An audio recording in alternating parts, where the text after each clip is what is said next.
But on top of that, we've learned from new reporting in the Washington Post in the last few days that the Trump administration also just fast-tracked $1 billion government contract for self-deportation promotion to a random pro-Trump donor whose company had never had a government contract before. The Washington Post based this on records they say they reviewed. The Department of Homeland Security says there's nothing wrong with this at all, but it is $1 billion of your money going to some random pro-Trump donor who's never done anything like this before, but somehow the Homeland Security Department had to fast-track him this money. Your money. $1 billion of your money. Remember the so-called border czar, Tom Homan? Used to be ubiquitous in threatening immigrants on behalf of Trump. The same Tom Homan who is reportedly on tape receiving $50,000 in cash, green money, in a fast food bag from Cava. He reportedly received this money from undercover FBI agents in a bribery sting that was mysteriously shut down once Trump got back into office. Tom Homan initially said he had done nothing wrong, but he refused to address what he had done with the money. He later said, oh, actually, he didn't take the money at all. But reporting first from MS Now, later matched by a number of other news outlets, led members of Congress to make some formal inquiries on this. Among the questions still unanswered about that reported bribery scam for Trump's top immigration guy is the question of whether or not Tom Homan actually did get the money. And if he did he actually keep the money? Did he keep the $50,000 he reportedly took in that paper bag in that FBI sting operation from undercover FBI agents on tape? Again, that's $50,000 of your money. 10 business days from today is the deadline for the Justice Department to hand over to Democratic U.S. senators a whole bunch of its records on that bribery sting, including the tape and any information the government has on what Tom Homan might have done with the 50 G's from the FBI that he reportedly accepted on tape, which he now says, oh, he never got it all. That said, there's more new MS Now reporting on the FBI's shepherding of its own resources under the leadership of Trump's hand-picked FBI director, a right-wing podcaster named Cash. That reporting might be a bit of a distraction from those other corruption allegations right now at the FBI. MS Now reporting that Patel has demanded that the FBI use specially configured armored BMW SUVs for driving him around because he likes them better than the Suburbans that all other high-ranking government officials use. MS Now also reporting that he tried to demand that the FBI should buy him new private jets because he thought the old ones were outdated. Heaven forbid he be seen in a government SUV. Breaking news. Tonight I am going to show you something that will make you physically angry. Not because of opinions, not because of partisan spin, because of numbers, dollar amounts, contract dates, paper trails, and the exposed machinery of corruption operating in plain sight inside the United States government right now. Here is your first shareable fact. Screenshot this. In the past 12 months, companies connected to the president's son have received over $735 million in Pentagon contracts. That is not a typo. $735 million. To companies where Donald Trump Jr. is either an investor, an advisor, or a partner. And the paper trail is sitting in federal procurement databases for anyone to read. Ask your friends this question. How does a 30-employee startup get the largest loan in Pentagon history 3 months after the president's son invests in it? Share that question, because the answer reveals everything about how power operates in Washington right now. If you stop watching now, you will miss the exposed paper trail that shows exactly how taxpayer money is flowing to people connected to this administration. Stay with me. Let me walk you through the sequence. Because this is not about allegations, this is about documented transactions. November 2024. Donald Trump wins the presidential election. Within weeks, his son Donald Trump Jr. joins the advisory board of Unusual Machines, a small drone company based in Florida. Trump Jr. has no notable experience with drones. He has no background in military contracting, but the company gives him 200,000 shares of stock. October 2025. The United States Army awards Unusual Machines a contract to manufacture 3,500 drone motors. The Army indicates plans to order an additional 20,000 components in 2026. The company's CEO calls it the largest order they have ever received from the federal government. Trump Jr.'s shares are now worth millions. Here is the institutional sequence. Trump Jr. joins company. Trump administration takes power. Pentagon issues drone procurement directives. Company receives historic contract. Stock value increases. That sequence is documented. Those dates are public. But it does not stop there. December 2025. Vulcan Elements, a startup with approximately 30 employees that produces rare earth magnets, receives a $620 million loan from the Pentagon. This is the largest loan ever made by the Pentagon's Office of Strategic Capital. Ever. In history. Here is the connection. Vulcan Elements received funding from 1789 Capital, a venture capital firm where Donald Trump Jr. is a partner. The investment happened just 3 months before the Pentagon loan was approved.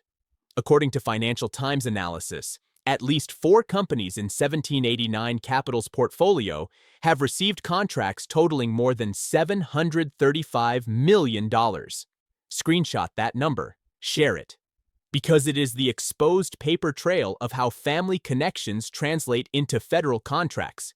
If you understand why this pattern matters, hit that like button right now. Now let me show you the institutional response. Congressional Democrats have begun requesting documents. The Campaign Legal Center has publicly stated that the pattern raises serious ethical concerns.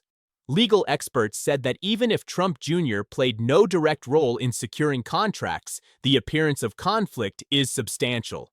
But here is what cannot be explained away. Trump Jr. helped screen candidates for top Pentagon jobs. He said so himself on his own podcast. He specifically said he looked for candidates who wanted to increase spending on drones. Those candidates were then appointed to positions where they make procurement decisions, and then companies connected to Trump Jr. received historic contracts. That is not allegation, that is documented sequence, decision, appointment, contract, profit. Here is why this matters to you personally. Every dollar that flows to a company because of political connections is a dollar that did not go through competitive bidding. When contracts are awarded based on who you know rather than what you can deliver, everyone pays more for less. Share this video right now, because this is the exposed corruption that mainstream media is burying beneath other headlines. Now let me tell you about Tom Homan. Because what happened with the president's border Khazar is documented evidence of potential federal crimes that were exposed and then buried. September 2024. FBI agents in Texas are pursuing an unrelated public corruption case. During that investigation, they learned that Tom Homan is allegedly soliciting payments in exchange for promises to award federal contracts. The FBI acts on this lead. Undercover agents posing as business executives arrange a meeting with Homan. According to internal Justice Department documents reviewed by multiple news outlets and confirmed by 6 separate sources, hidden cameras and audio equipment recorded what happened next. Here is the documented sequence. Homan meets with the undercover agents. He allegedly accepts $50,000 in cash. The money is reportedly placed inside a paper bag from the restaurant chain Cava. Homan allegedly agrees to help steer government contracts to the executives if Trump wins the election. Let me pause for a second. Let that sink in. A man who would become one of the most powerful immigration officials in the country allegedly accepted $50,000 in cash in a fast food bag, and it was recorded on video. November 2024. While the FBI investigation remains active, Trump announces Homan as his choice for border czar. The FBI is required to notify Justice Department leadership about ongoing investigations of senior appointees. January 2025. Trump takes office. Homan assumes his position. The investigation continues. February 2025. Emil Bove, a former personal lawyer to Trump serving as acting deputy attorney general, is briefed on the Homan case. He tells Justice Department staff he does not support the investigation. Career prosecutors who had been considering 4 separate criminal charges are overruled. the investigation is shut down. Tom Homan remains in his position, overseeing billions of dollars in immigration enforcement contracts. Here is the institutional response. Senate Democrats have demanded the Justice Department release all recordings from the meeting. Attorney General Pam Bondi has refused to answer direct questions about what happened to the $50,000. When Senator Adam Schiff asked about the money, Bondi attacked him personally instead of answering. The deadline for the Justice Department to hand over records to Congress is 10 business days from now. The recordings allegedly exist. The question is whether the system will force disclosure or whether the cover-up will hold. Here is why this matters to you personally. Tom Homan now oversees the deportation and detention system that has received billions in taxpayer funding. A significant portion goes to private contractors. If he accepted money in exchange for promising contracts before he had the power to award them, what happens now that he actually has that power? Comment below. Do you think the recordings should be released? Subscribe right now because what I'm about to show you reveals how deep this pattern goes. Now, let me tell you about Kash Patel, because the FBI director's spending habits reveal something important about how this administration views your money. December 2025. Reports emerge that Patel has ordered the FBI to purchase a fleet of armored BMW X5 vehicles for his personal transportation. FBI directors have traditionally been driven in Chevrolet Suburbans. But Patel wanted BMWs. 4 sources told reporters that Patel requested the luxury vehicles because he wanted to be less conspicuous on his outings. The FBI confirmed the purchase, but here is what else emerged. Earlier in 2025, Patel pressed the FBI to purchase a new private jet for his use. He reportedly found the existing director's Gulfstream dated. The proposal was abandoned when cost estimates came back between $90 million and $115 million. $115 million for a new jet. For one person. Because the current jet was not modern enough. Patel has also used the FBI's existing jet extensively for personal travel, including trips to visit his girlfriend, country singer Alexis Wilkins. He has attended UFC matches, hockey games, and hunting trips on the taxpayer-funded aircraft. Here is the institutional response. House Democrats have launched an investigation into Patel's use of government resources. Representative Eric Swalwell has called for Patel's resignation. Former Justice Department officials have called his spending an embarrassment, but Patel remains in his position. Here is why this matters to you personally.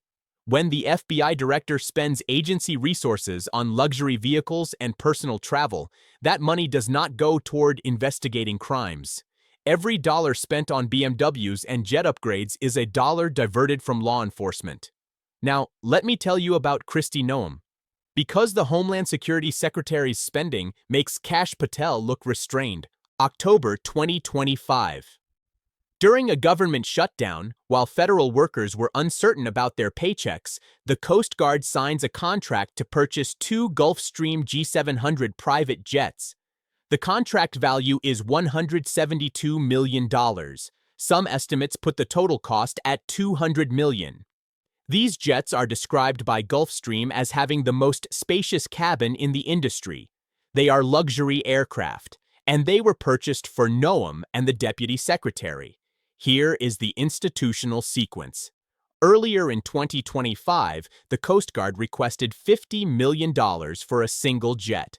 Congress appropriated the funds, but instead of 1 jet for $50 million, Noem approved a contract for 2 jets at $172 million. During a shutdown, while federal workers waited to be paid, Noem had previously implemented a policy requiring her personal approval for any DHS contract over $100,000. She said this was to ensure responsible stewardship of taxpayer funds.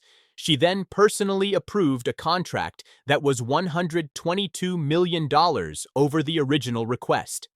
Congressional Democrats sent a letter demanding answers.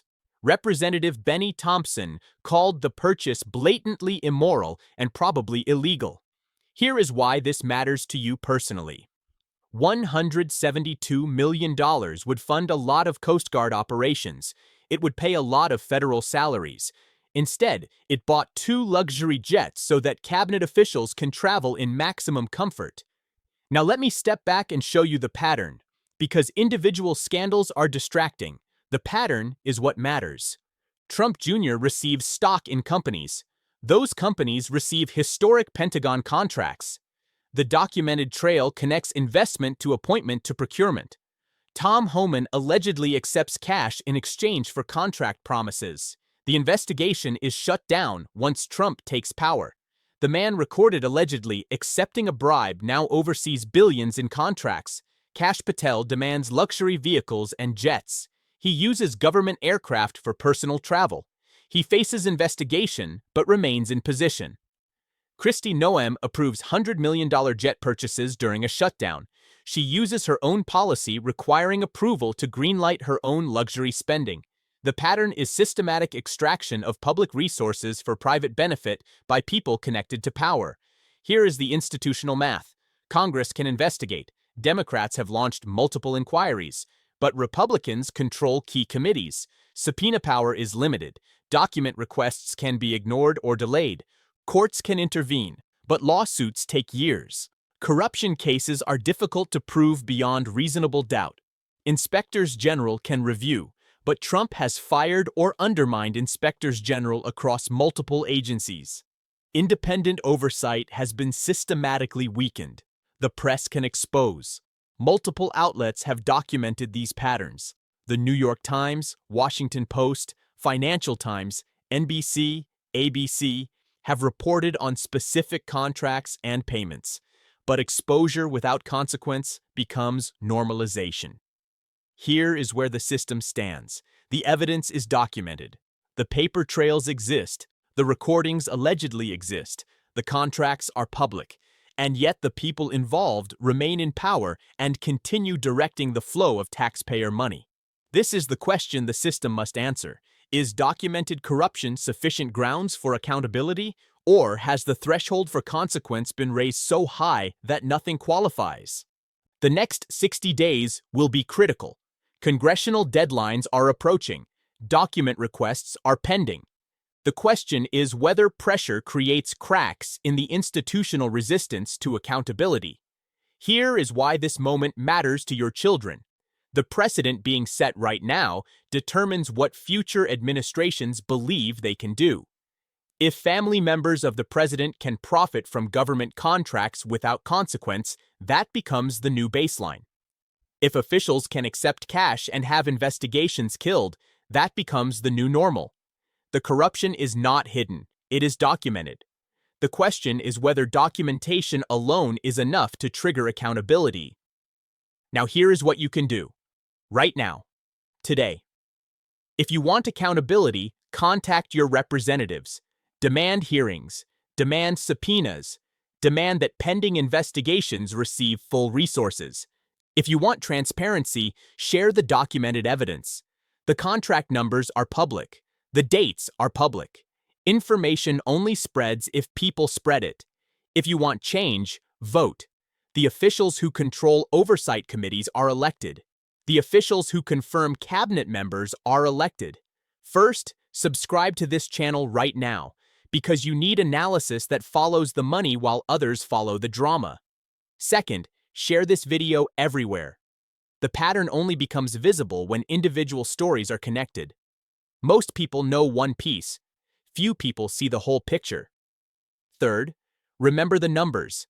$735 million to Trump Jr. connected companies, $50,000 in a kava bag, $115 million for a jet request, $172 million for luxury aircraft during a shutdown.